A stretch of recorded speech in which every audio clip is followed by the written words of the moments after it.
Gomti GS news চ্যানেলের পক্ষ থেকে সকলকে নমস্কার, ধন্যবাদ জানিয়ে আমি গৌতম। সব ধরনের খবর স্কলে দেওয়া নম্বরে পাঠাতে পারেন জনস্বার্থে। आज भूट पर्पस में देखा बहुत ही अच्छा काम कर रहा है बीएसएफ 122 ব্যাটালিয়ন জওয়ান।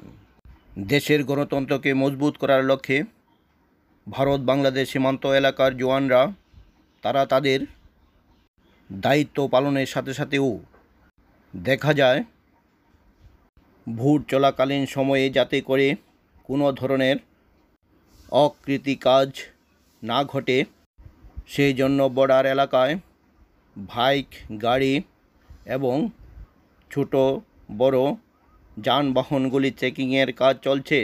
পাশাপাশি ভোটারদেরকেও ভোট কেন্দ্রে পৌঁছে দেওয়ার জন্য সহযোগিতার হাত বাড়িয়ে দিতে দেখা যায়।